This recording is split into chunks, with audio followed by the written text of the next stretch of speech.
Hello, listeners, and welcome. 12-Sided Stories presents Otherworld London, an actual play RPG podcast that uses the 7th edition Call of Cthulhu system. We weave macabre, Gaslight-era tales of terror and suspense for your listening enjoyment. Our games are story-driven and rules-light. Now, our keeper for Otherworld London, Wes Otis.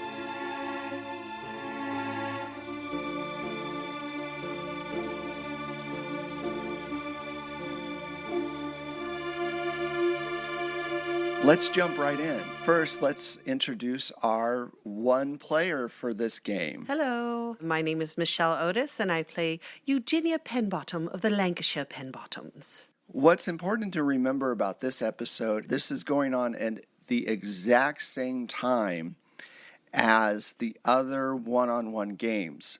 So there is an episode with Ethel, Alize, and Maggie, and all of the games are happening the same day at the same time. It's just all of our players are separated and doing different things. Yes, we dared to split the party. Yeah. You guys dare to split the party all the time. So at the last episode that all of you were together, which was episode 8, you went over to check in with Ethel, and she seemed kind of strange, like, more down and dour than she usually is. And she ended up kind of saying, hey, I can't see you right now.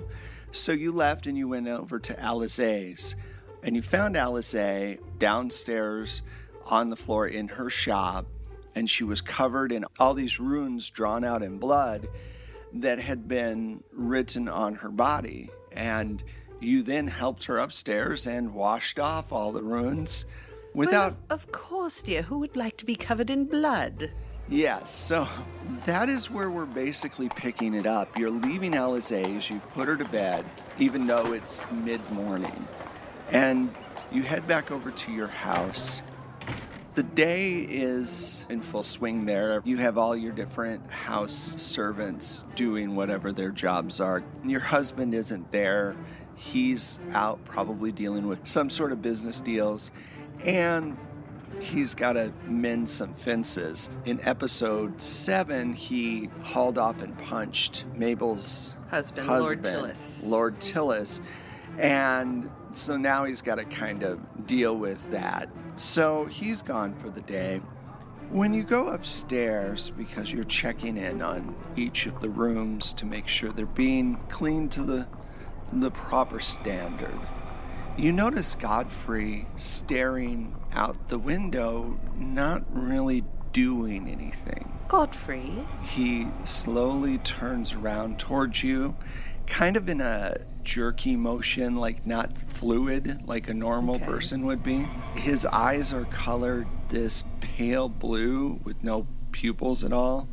He opens his mouth as if he's going to speak, and you see this light shining out of the back of his throat, and the sound that issues forward from it is this strange ghostly tone, and it says, "Eugenia, this is Rose. Can you hear me?" Why, yes, I do, Rose. Now, this would be probably kind of shocking, so let's do a sand check. My SAN is a 62 right now, and I rolled a 43. All right. I'm sane. I'm speaking to you from your butler. I didn't know how else to talk. That's quite all right, Rose. He's here to be hospitable. I don't have much time. I'm trapped, and I need your help. What can I do, dear? You must find a way to free my husband. He's got me tethered here. He won't let go. He won't go towards the light, and I'm not able to go towards the light as long as he's holding me back here. Well, what will release him? He feels that it was not an accident that killed him, but a murder. Oh, no. I tried to talk with you and the rest through Ethel, but she has so many spirits around her, it's difficult to get through. Since you don't have as many, it was a bit easier to get through to you. I need you to find something. Find out if my husband was murdered or not. Help me. I'll do my best. Thank you. And as she says thank you, Godfrey's eyes turn normal again, and he stumbles forward onto the ground. He goes, "Dear Lord, what was that? Are you all right? Oh, my head. All I remember was putting away the master's clothes, and then all of a sudden I was overcome by some force, and then all of a sudden I'm standing here, or at least laying here." He gets up. "Sorry, madam, I don't know what came over me." Well, do you need some time to sit down? "Maybe, madam, but there's so much to do. I will, But there's always time for a cup of tea, Godfrey. Oh, okay. I'll have Mrs. Fitch bring you something. That's oddly nice of you. What do you want to do? Well, I guess, I guess I would start with where he worked. Talking to maybe people he worked with. Okay. All right, so you go to the mill yard, which it's everything's industrial, but it's in, towards the Thames. It's on the way to the East End, which, but you go and you have a driver and you take your cart down there. And the guy at the front door is like, hello, Mom. What are you doing here? Lady, who are you? I'm Eugenia Penbottom of the Lancashire Penbottoms. And I was coming to visit because I just had a few questions. Oh, I know I know your family. Your husband does a lot of work with us. Well, yes. I'm sorry, what kind of questions do you have? Well, I'm sure you've heard recently of the passing of Mrs. Rose Byrne. Yes, I knew her husband. He was a good worker, and tragic for both of them, the way that it went. Well, I know it might be very difficult to recall, but can you tell me a little more about the circumstances in which he died? Well... I don't need gory details, mind you, but, I understand there was some sort of malfunction? There was no malfunction, ma'am. He tripped while walking towards the saw and fell onto the blade. Oh my. That's as much as I like to tell a lady about such horrible things. I understand, and I do thank you for your candor. What did he trip over? Wood? Well, I would think that in a place where the saw is so out in the open that one would keep their workstation, especially the floor, free of obstacles. I don't know what he tripped on. Let me get the foreman for you. He'll be able to help you out a little bit more. Thank you. Oh, okay. So he kind of scurries off. So a few minutes later, John Horthen comes up. He's the foreman, the main manager, and he goes, Mrs. Penbottom, I work with your husband quite often. Yes, I know. I'm delighted to make your acquaintance. Are you looking for him? He was here a few hours ago. No, I'm actually, I just have an inquiry. About what? Well, you remember Mr. Byrne, who used to work here? Yes, it was tragic as... You're asking about how he passed. Well, I do know some of the details. I was told that he tripped. He did. What did he trip over?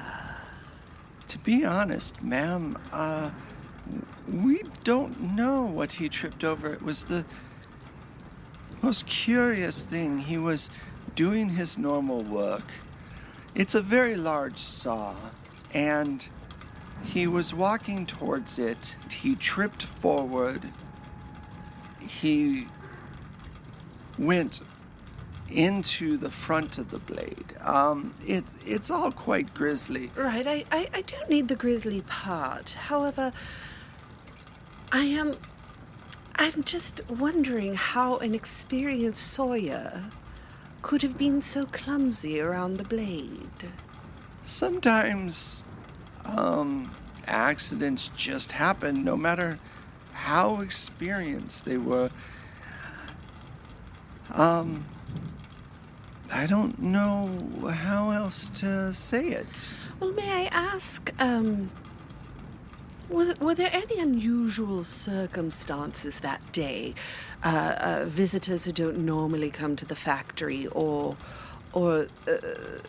just something strange, something out of the ordinary? No. Very well, then. His death didn't strike you as odd? Nope. Does this happen often? Well, I mean, before he went, we had a good run, you know. Yes. But it happens from time to time, unfortunately. Very well. Well, then I'll leave you to it. Give me an idea roll. Okay, my idea is 65. All right. And I rolled a 19. Well, you know, he seems like he's Evasive? pretty evasive. Okay. And you could ask to see where it all went down. Okay. Might I have a tour? I've never been inside a mill yard.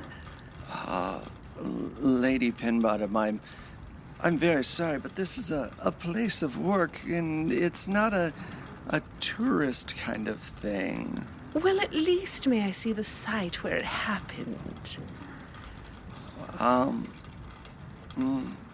That would be quite unusual, madam. I know. Okay. I'm all right with unusual.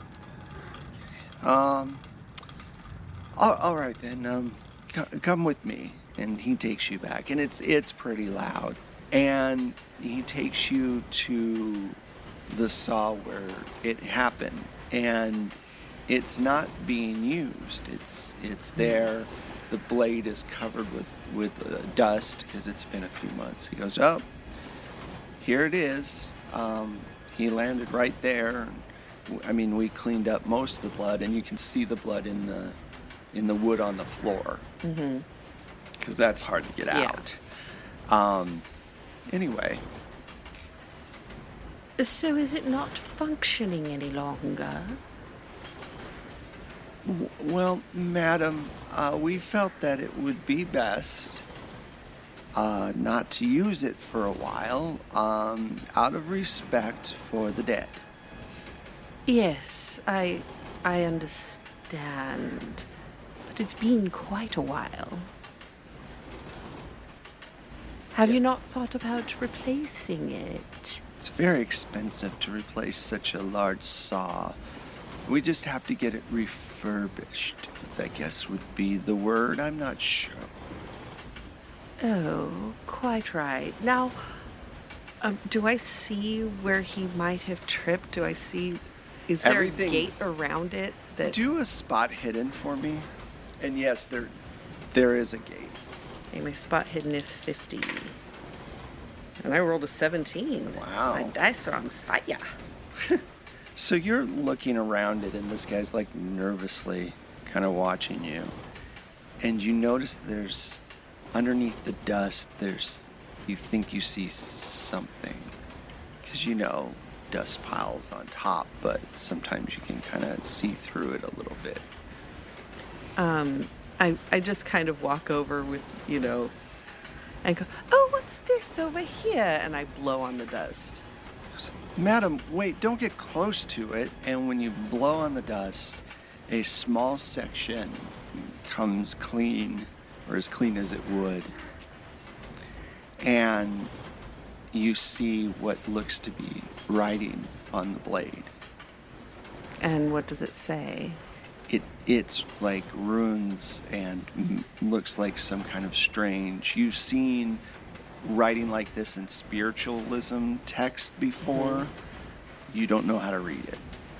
Okay. Do I have like a pencil or something in my little bag or? Yeah, sure. Sure. Okay, I take out a little pencil, and I probably have like my calling cards in there. So, of course, I have calling cards, and I write what they are on the back of the calling card. What I can see. Yeah, because the blade is roughly a meter. It's only a little portion. Do you wipe off more?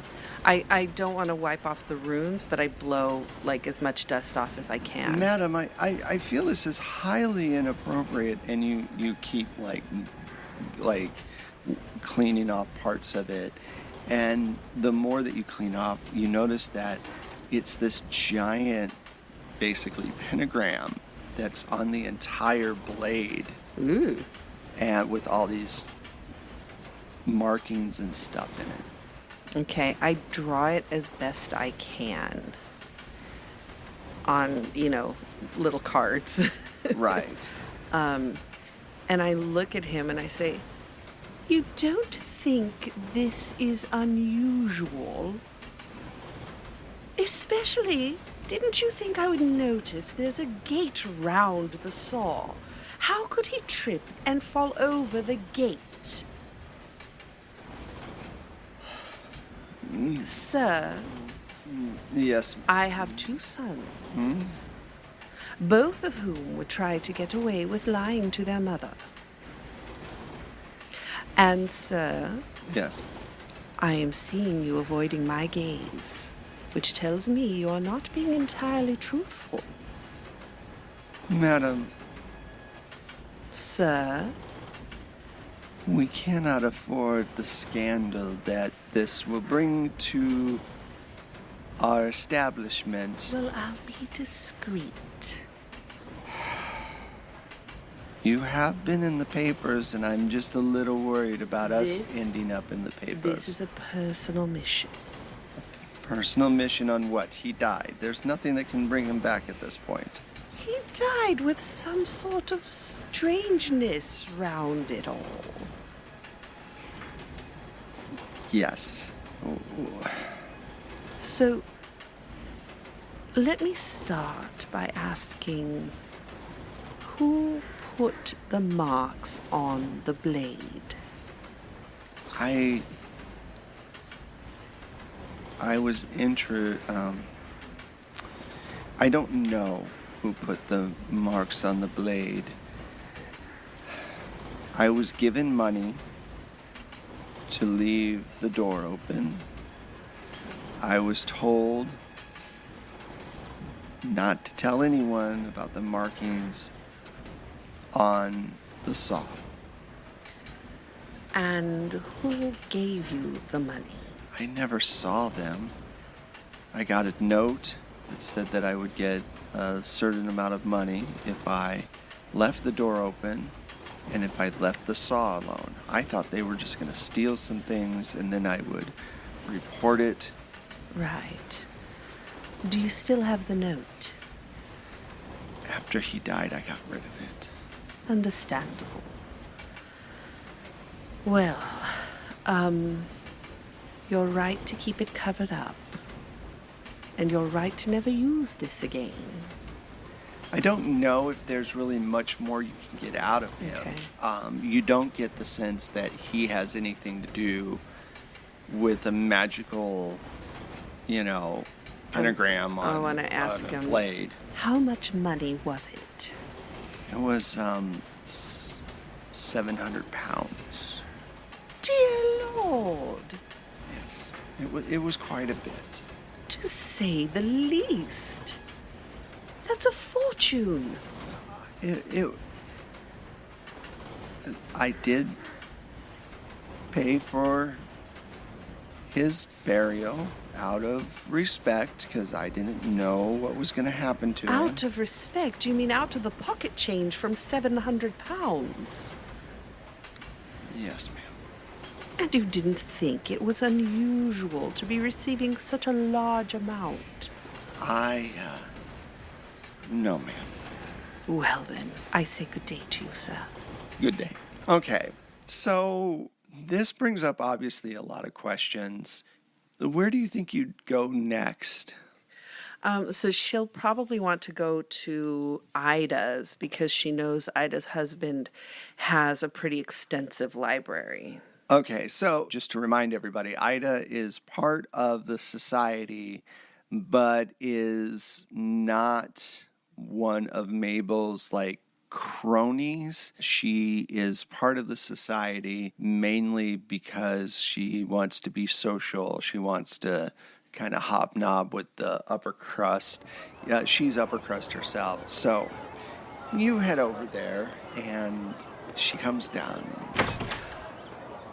This is shocking to see you here after the way that Mabel treated you the other night. Well, my dear, I do know that you are not Mabel, that this is something she undertook of her own accord. How can I help you? Well, I was wondering if I might ask a small favor. Your husband has an extensive library, and I was wondering if I might make use of it. Yes, come in, of course. And so she brings you in to his study, and there are, several books. She goes, is there anything I can help you find? Well, I was wondering where he might have his books on the occult and on spiritualism. All of his books are more on the history of Jewish magic. All of my books would probably be better because I study more of the spiritualism. He studies a lot of the Jewish mysticism as academic, Of course, kind of thing. Let me show you what I have. And she takes you to her drawing room where she has a shelf full of books. And she goes, what are you looking for in particular? Well, I found some strange symbols written round, and Where? I'd care not to say at this time. Okay. But I found some strange symbols, and I just wanted to look up their meaning. She goes, that's odd. I've seen these before. Oh, you have? Yes. Kate was practicing drawing them, saying that Mabel would need them for something in one of our seances. She kept drawing the circle and painting each one. Said it had to be perfect to be able to draw a ghost in. I asked her, where on earth would you put such a thing? And she said, well, I believe we're going to have it engraved into the table since it's circular. Though a pentagram does feel awfully, I don't know. Demonic? Yeah, I mean, that's more of a Christian thing, but yes. Yes. Demonic. I don't know if I believe in those things, but of course, I don't really feel like dabbling in something just in case I'm wrong. Yes. Now, might I ask, the pentagram that she was drawing, was it with the point up or the point down? It was with the point down, I believe. Well, that does make a difference, doesn't it? Yes, but as I said, I don't know. Well, let me look in the book. And she pulls out a couple of books. Okay. And she pulls out this occult book and opens it up and flicks through a few pages. It's the closest thing that I have in my books right here. This one, as you can see, is pointing down. And according to this, it is used as some kind of gate to another world. It's vague, though. It talks about contacting spirits, but I don't know if it was meant for seances. Yes, that is very strange. But it's without the runes, correct, that I'm seeing here? There are runes, but there's not as many, and they're a bit different. Do you have any books on runes? I have, yes, let me look. And she starts looking through some of her rune books. Fortunately, I can't find anything. You didn't hear this from me, of course, darling. Of course. But maybe you should talk to Plum. She's a young girl, and you might be able to, even though she's been told to avoid you, you might be able to persuade her otherwise. Very well. I thank you for your help. Of course. I will see you around town. Maybe we'll have tea at some point. That would be lovely. Thank you so much for your help. No problem. I don't think it would be proper for her to just drop in on Kate. So I'm going to invite her to tea. So you send somebody over? Yeah, I send someone over to invite her to tea because that's probably something she wouldn't refuse. So you do that, and she shows up. Thank you for inviting me over. And she's got this long black hair, kind of curly, and this very nice dress. And she goes, unfortunately, I won't be able to stay long, but I appreciate your invite for tea.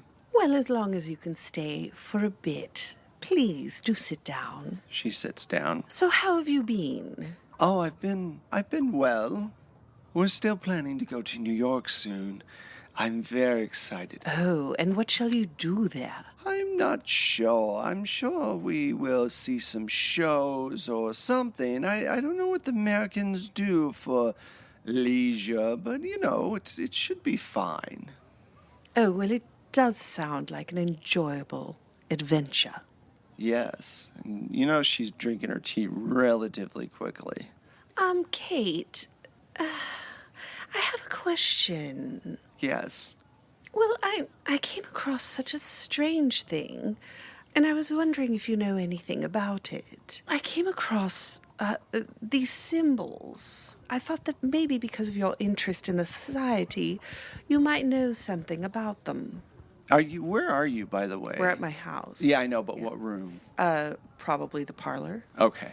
The drawing room that you're always in, or the parlor? Are they the same thing? We'll do the drawing room. Okay. And you've closed the doors, yes. Right? Okay.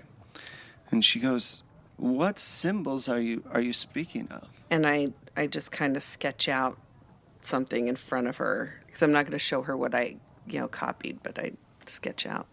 No, I've never seen these before. Where did you see them? Well, that's sort of a private matter, but I have seen them, and it was under some strange circumstances. Well, it's very difficult for me to help you out unless I know more information about them. Well, I was told that you were practicing them quite a lot. What do you mean? You were practicing drawing them. She kind of looks a bit nervous for a second. I don't see how my sketching any sort of drawing is anyone's concern, Miss Penbottom. Well, I was just curious as to The meaning of them. Why would you be sketching them? I mean, I'm sure it had something to do with the society. She pours herself some more tea. Well, we were thinking about doing some sort of engraving into the table to make it easier for the ghost to be able to talk with us back and forth. And unfortunately, we just have never gotten, with all the scandal going around, we've never had time to do it. Oh, yes, yes. I see. There's Some would been say that I saw. You saw what? I saw. Well, we never made the table, ma'am. No, you didn't. Now, how do they cut tables? Well, It has something to do with a saw, doesn't it? What does that have to do with anything? Oh, crap. You see what I rolled? No. 100. What does a saw have to do with anything? Oh, okay. You're so terrible at trying to hide things. I don't think I like to be here any longer. Thank you for your tea. Kate, Yes.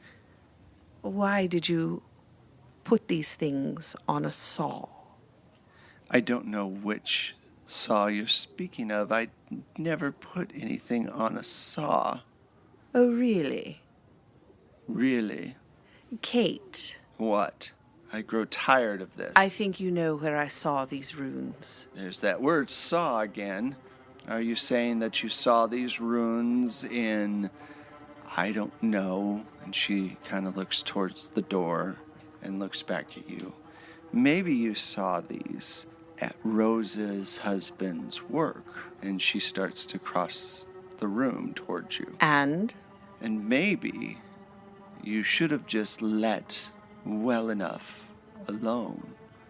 And she produces a long dagger that's very thin and sharp with a jeweled handle on it. I grab the teapot and throw it in her face. Okay, do you have throw? Just the standard 20%. Go for it. No, I miss. Okay, do you want to try to push it or no? It's a tough one. It is a tough one. Yeah, I'm going to try and push it. Okay. Well, maybe not. I don't know. It's up to you. Actually, I'm going to allow it to miss, and I'm going to yell, Godfrey! Okay. She starts running towards you with a knife, Okay. and she tries to stab you. And I got a 3. Ooh. Yeah. So she stabs you in the stomach, and the door swings open, and it's got. He goes, "Dear Lord, what's going on here?" Call the police! Call the police! She pulls the blade out of you, and he turns around and starts to run, and she runs after him. And you're watching as you're holding your stomach, and blood starts to come out, and she stabs him in the back, and he goes, Quick little thing, isn't she? Oh yeah, and Godfrey's not very fast. I mean, you know, he yells out, Mrs. Fitch, get the police!" And Miss Plum kind of looks around quickly and dashes out the door. You sit, and in front of you slowly appears the woman in white. And she just kind of hovers there. She stares at you for a moment. As blood seeps from the wound in your stomach, the lady in white puts her hands next to your head, and suddenly the world shakes and tilts and dissolves, and you find yourself floating above the city. The smell of burning buildings, the screams of humans as they run away from feral wolves.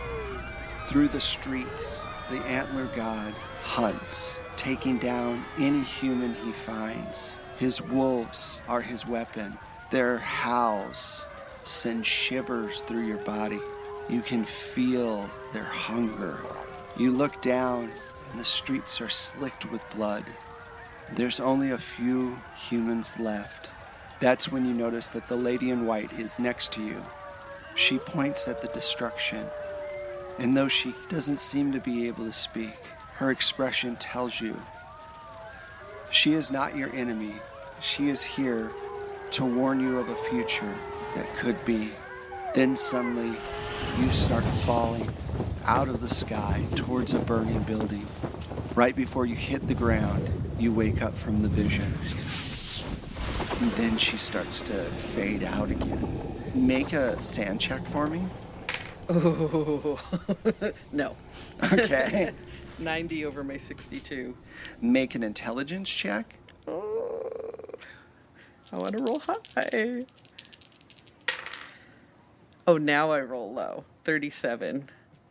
So you start hysterically screaming. And Mrs. Fitch finally comes up and she calms you down. And they come in and they start patching up Godfrey. And after a little bit, Jack Wilcox shows up and he comes in and they're going to take Godfrey to the hospital and they're going to take you to the hospital. Your husband has not shown up yet. He goes, I got some of the details on my way over. What happened? I mean, I know someone accosted you and stabbed your butler. Who was it? Her name is Miss Kate Plum. Okay, so one of the society ladies. Yes. A vile little creature. Why did she stab you and your butler? Because Mr. Wilcox... sorry, I'm in so much pain, but... I can imagine. It is my belief that Mr. Byrne, Miss Rose Byrne's husband... Yes. was not... his death was not an accident. Right. And I do believe that Miss Plum had something to do with it.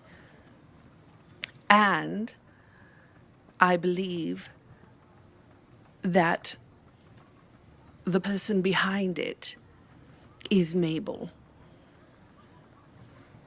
Do you have any proof that it's Mabel? Well, if you look at the saw which killed him, there are many strange markings upon it, and when I confronted Miss Plum about it, she was very, well, as you can see, rather uncivilized, and she said that Mabel would not like that I had been asking too many questions. Also, you should speak with the foreman of the mill. He was paid a great sum of money to leave the door open that evening. I see. Well, we will pick up Miss Plum right away, and we will have to go and look at the saw. Until then, you should get medical assistance. Yes, of course, but please look at the saw and the man, speak to him right away before they try to get rid of the evidence. Oh, okay. How long ago did you speak with them? About 2 hours ago. Well, I'll go over there right now. Go to the hospital, Miss Penbottom. Mrs. Thank you. Penbottom. Go to the hospital, Mrs. Penbottom. She is about propriety, after all. Yes, she really is. All right, so you go to the hospital, and your husband comes in not long after, and he takes your hand and looks at you, and... Well, darling, I'm just so glad that you're all right. Well, when you hadn't come home, I was afraid that they had done something terrible to you. I know. You fought in war. You're a rather tough old thing, aren't you? She just gives him a little smile and a wink. Well, oh dear, I'll talk about it when we're home. I can't stand being in this awful place. How is Godfrey? So he'll recover. Oh, good. I am actually worried about him. He did act valiantly. Maybe post someone at Godfrey's door. I am worried for his safety.